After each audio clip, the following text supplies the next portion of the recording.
The University of Illinois Police Department is providing comfort in a crisis.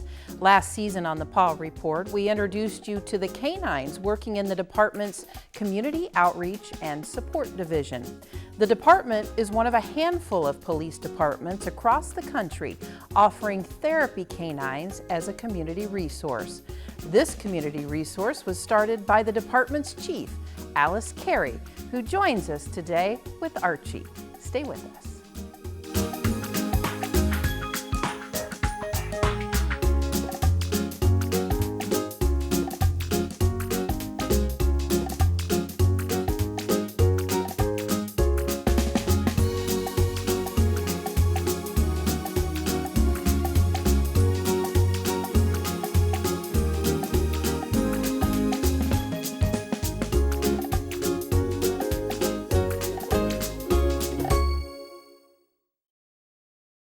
The Paw Report on WEIU is supported by Rural King, America's farm and home store, livestock feed, farm equipment, pet supplies, and more.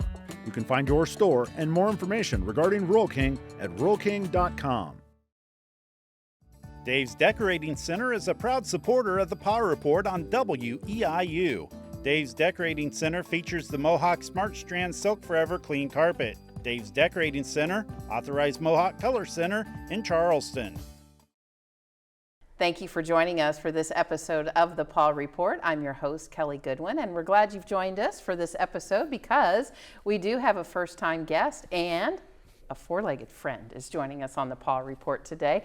We are joined by Police Chief Alice Carey. She is with the University of Illinois, and she is thrilled to be here. She brought her friend, and we are also glad that you're here to talk about a very important program at the University of Illinois Police Department. Chief Carey, thank you.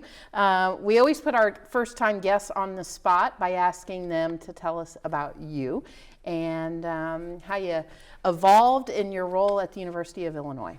Well, how long is the show? We got plenty of time. Okay, good, because I've been around a long time. I just surpassed my 36th year in law enforcement. So I started as a 12-year-old on the street. I'm kidding. No.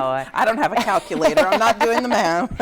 No, I actually, after graduating from college, went straight into patrol work in a city right outside of Flint, Michigan, in Saginaw, Michigan, and worked in that capacity for about 11 years before relocating to the state of Wyoming, where I worked on the Wind River Indian Reservation for 12 years.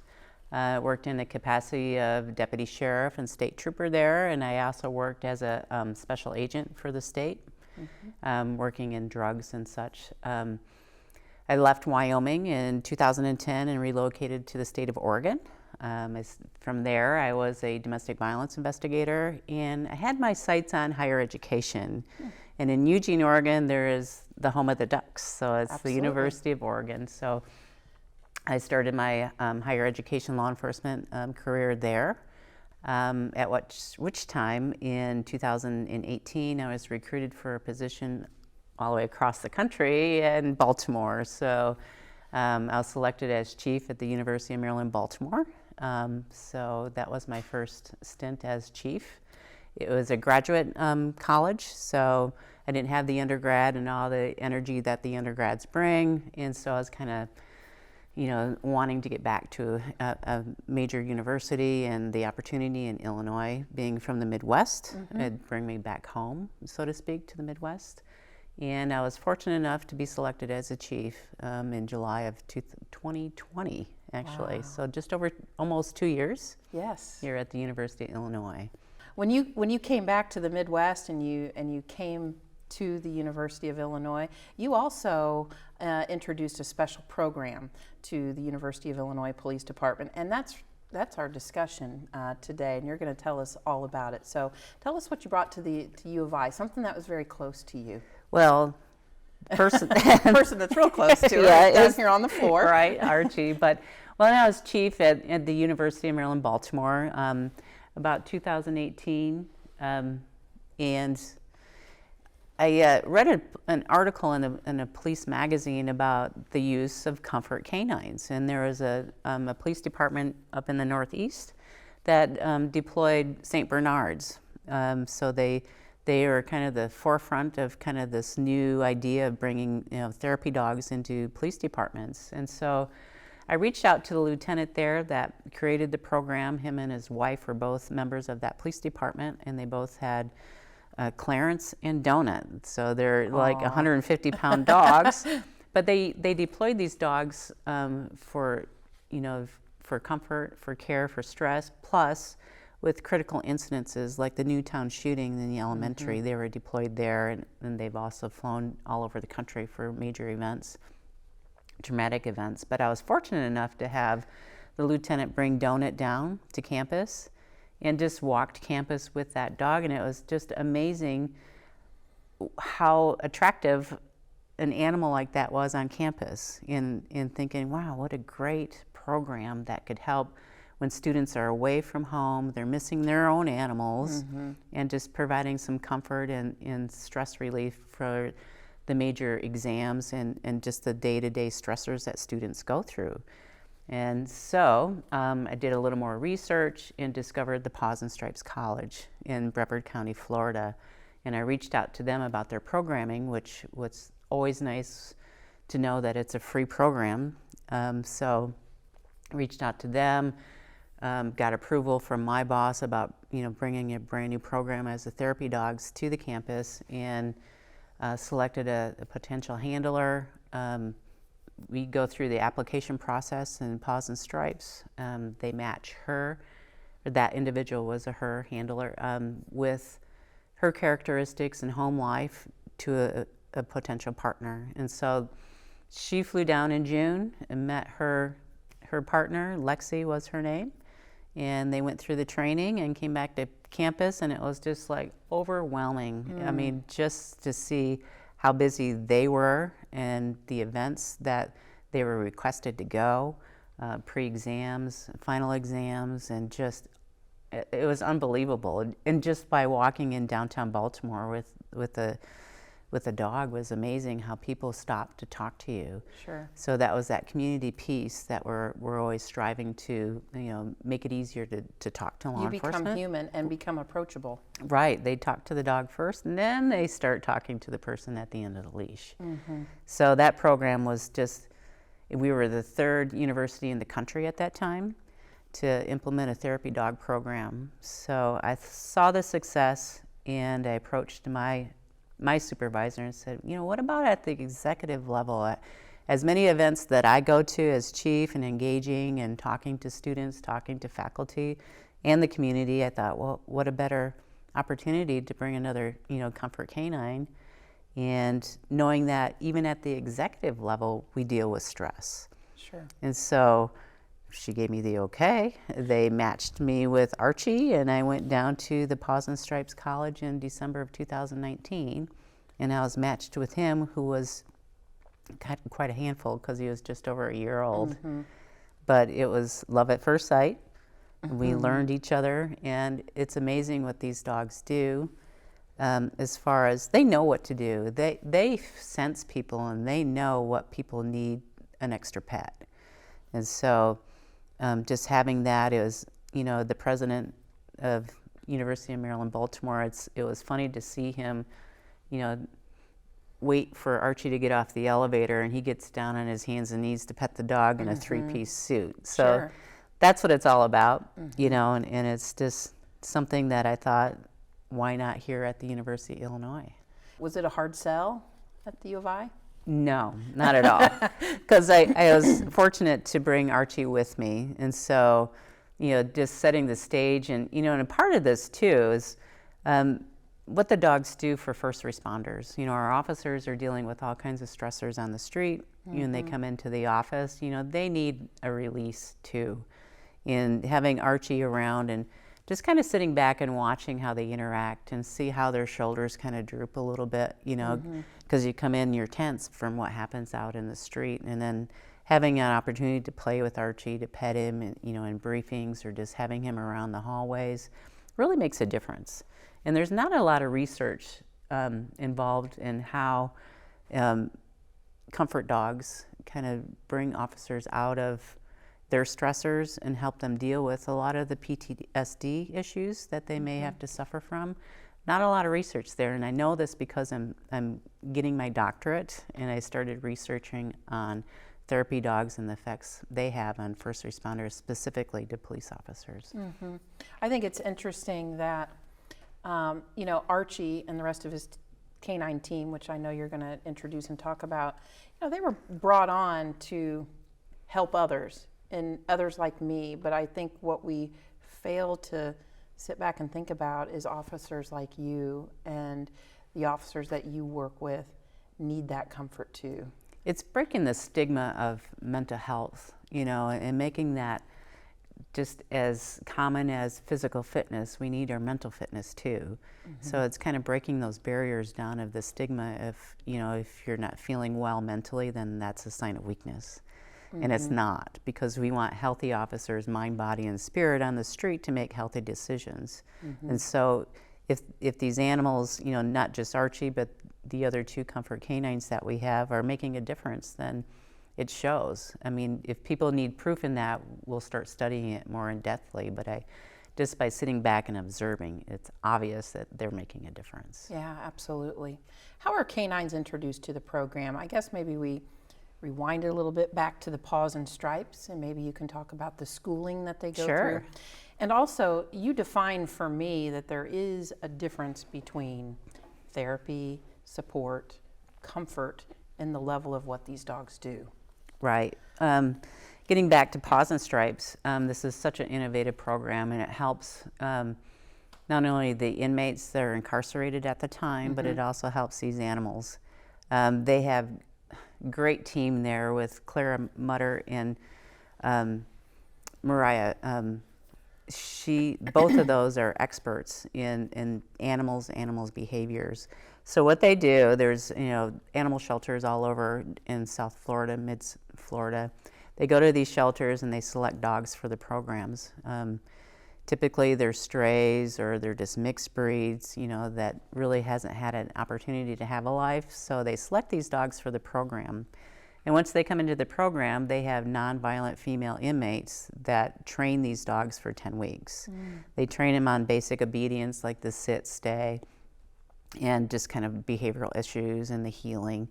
And so these dogs have that 10-week training leadway before the potential handlers get there.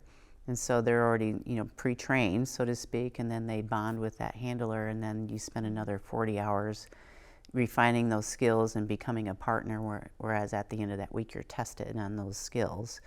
But Brevard County Sheriff, he's innovative in helping the dogs and helping, you know, female inmates gain a skill that they can utilize after they're released from incarceration. So then departments like the department you were affiliated with in Maryland, you found out about this program, you reach out to this program, and then did they decide whether or not they select you to come and be a part and to, you know, take one of their pups back to your department? Yeah, they match, you know, and so just it's a questionnaire that you fill out, and then you're in contact with them, and then they'll say, oh, what a perfect, they thought he would be, you know, they called him the frat boy. so they just kind of thought, oh, the chief and a frat boy, what a perfect combination. But yeah, and there's times where there's just not that connection when they're, you know, the handler gets there and the dog is just not working out, not clicking there. But they have backups, so to speak, and that's kind of how Winston ended up in our program. But they're really good about watching and ensuring that there's that connection. Because once you're out there, you know, you take those skills out into the street and what you learn in those 40 hours. So it's very important that the dog is calm, kind of, you know, not aggressive, because in the role that they play as far as comfort canines. How many pups do you have in your program? And tell us about their day. Is it an everyday thing? Are they called in just in comfort or crisis mode? Give us an idea. Sure. Archie is in the office with me daily, so he's around the office, and we do events, you know, as our schedule allows, and do, you know, those things on campus and off campus. And we have Rosie and we have Lollipop. I should say that Rosie is, I think she's about 9 or 10 pounds now, kind of a terrier. And Real intimidating. it is. And her handler's 6'2", Oh, you know, okay, a sure. big policey looking Yes. guy. So it's kind of funny to see him get out of his patrol car and he's, let me go get my canine. And then out comes Rosie with her little Yeah, bow in her of hair. course, yeah. So she's part of a program. It's our co-responder program where we have social workers riding with our police officers who respond to crisis, mental health situations. So she's in the car with them. So they're out on patrol. And so they're on the day shift. And then we have Lollipop, who's on the afternoon shift with her handler, Alex Tran. And so they too have a social worker in their cars. So those 2 dogs are actually on the street. They're actually going to calls for service and they're out. Kirby is Your new one. our new one, which is a donated Samoyed, very gentle, sweet guy. Big white fluff ball, from Yes, what I remember. so I can blame the white hair on him instead of Yes, Archie, right? yes. But he's actually assigned to Tara Hurlis, who's a detective, to our community outreach and support team. So he is assigned to that. He goes and does presentations. He does all kinds of events with his handler. Since it's different, instead of getting one of the dogs from Paws and Stripes, since he was donated, we're going to send Tara and Kirby down to Paws and Stripes to go through their basic training, so to speak. So that'll happen in the fall. So we have Rosie, Lollipop, Kirby, and Archie. And so Paws and Stripes is 12 weeks. Is it 12 weeks? It's 10 roughly? weeks, yeah, roughly. Now, do they continue that training? I suppose they're training on the job, Yeah, with you. exactly. Do you have to spend, I mean, Archie's a veteran, but do you have to spend time with him still, kind of going over things and making sure that he's still on task? Yeah, because you can get sloppy, Right. but when they're trained to sit at the door before you exit the door, because you don't want the dogs jumping on people and startling them when you're doing those engagement purposes. And part of their training too, it's called the Good Citizen through AKC, which is just your basic, sit, stay, and heel. In addition to that, they have a certification that is specific for therapy dogs. And that involves, like interviewing children and see how the dogs interact with children, because a lot of dogs are utilized for advocacy for children who have been abused or been victims of crimes. So that's a step further from the AKC certification. And then there's other advanced certifications you can get for your dogs. You hit on a point when I was reading about the program and trying to educate myself on it. I did come across a very interesting article about child abuse victims, and the officer that was interviewed in this report was saying, it was hard for the child to talk to me, that they were very shut down, enclosed, but when I brought the dog into the situation, you could just tell the demeanor of that child changed. And they saw such a huge response when they added the canine element into helping that, not just that young person, but others in that situation. Exactly, and it's a wonderful, concept to bring the dogs in. You get a higher disclosure rate because children are more comfortable and more relaxed and less stressed when they have something of comfort nearby. And it's not just for children, but for survivors of different crimes as well. There's some where victims are testifying in court, where some courts will allow the dog to come in on the witness stand with them. So there's so many uses, and it's not just for law enforcement. There's civilians that are utilizing therapy dogs in the victim advocacy world. Even at the federal level, they're utilizing therapy dogs. So it's just the opportunities are endless. It's such a program that I want to continue to promote because we just witness the good stuff that they do. And just watching a sleeping dog, I mean, who can't smile over this? Cuddle right? with them. Another member of your team is a four-legged friend that's very special to our heart here at the Paw Report, and that is Winston. And Winston is still part of your group. And I know that the legacy and the memory of Lieutenant Aaron Landers still lives very strong in your heart. And so how is Winston?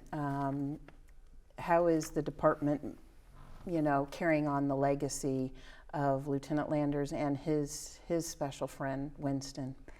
Winston is a big goof, and he is, we were introduced to Winston when we were down at Paws and Stripes getting recertified, and that's Archie's friend, and it's just when Aaron came to me and asked if he could take Winston home.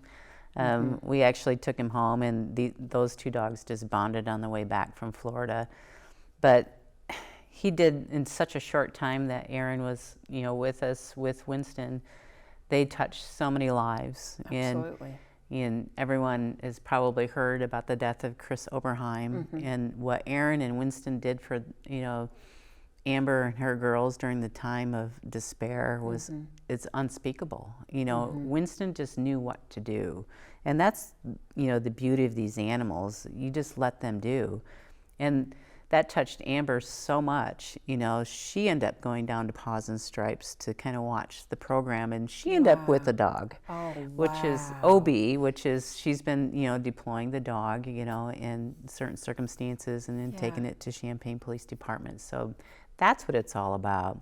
And also, Aaron's wife, Dee, went down to the program too and took Winston down, so she got certified with Winston. So, we relinquished Winston to her, but in hopes of bringing her in as a volunteer to do programs with us, and and keep Winston working. So absolutely, Lieutenant Landers' memory is alive, and I know he's watching smiling. down on this recording right now, saying, "Now, Chief, say the right thing."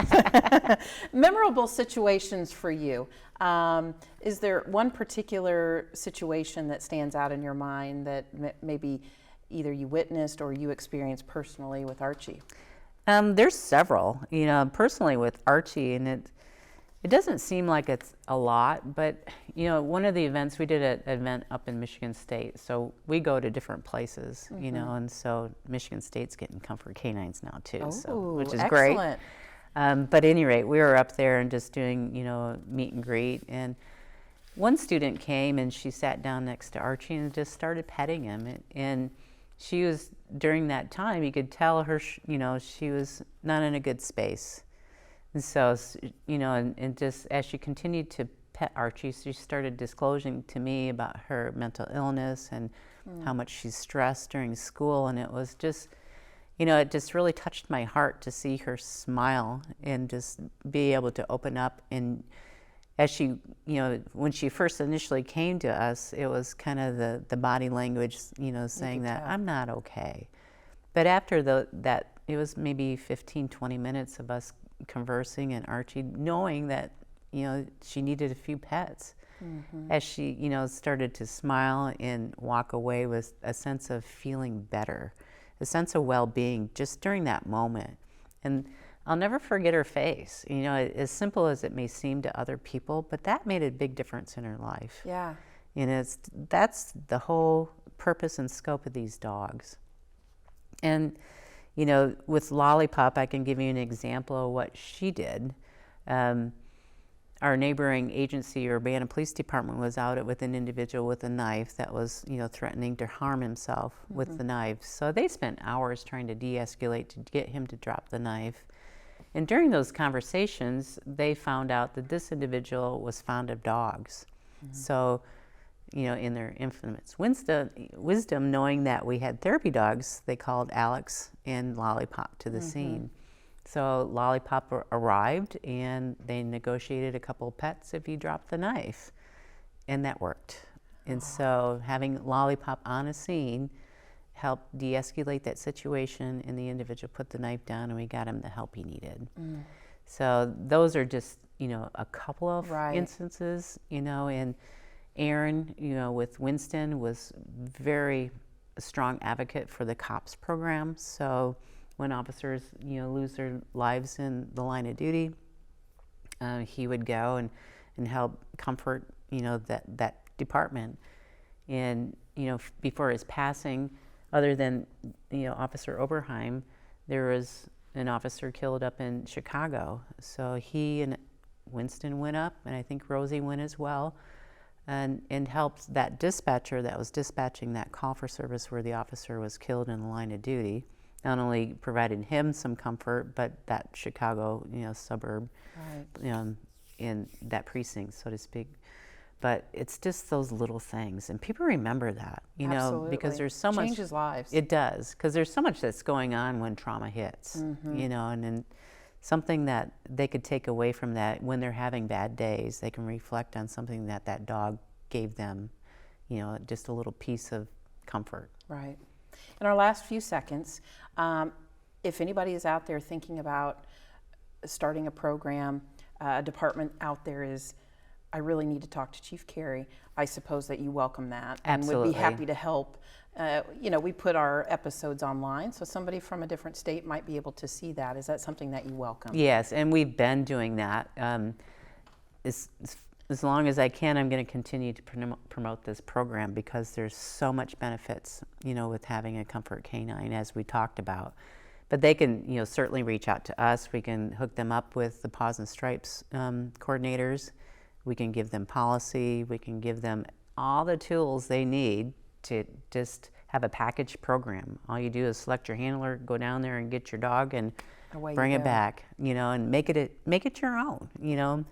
Every community is different, but that community is going to adopt your dog, and so that's the biggest part of connecting the dots, with your community, but providing a service that is, has been long overdue. Absolutely. Well, Chief Carey and Archie, we so appreciate you giving us a few minutes of your time here on the Paw Report. Absolutely. And talking to us more about the program that you've started at the department, and hopefully in years to come with your assistance, other departments throughout the country will. That's the whole goal. Absolutely. Plus these dogs. Yes. Well, thanks. I'm sorry, Arch. I scared him. Thanks for coming today. Yeah. Thank you. And thank you, our viewers, for spending a few moments with us here at the Paw Report. Until next time, we'll see you then. Dave's Decorating Center is a proud supporter of the Paw Report on WEIU. Dave's Decorating Center features the Mohawk Smart Strand Silk Forever Clean Carpet. Dave's Decorating Center, authorized Mohawk Color Center in Charleston. The Paw Report on WEIU is supported by Rural King, America's farm and home store, livestock feed, farm equipment, pet supplies, and more. You can find your store and more information regarding Rural King at ruralking.com. Additional support for the Paw Report provided from Soggy Paws of Mattoon.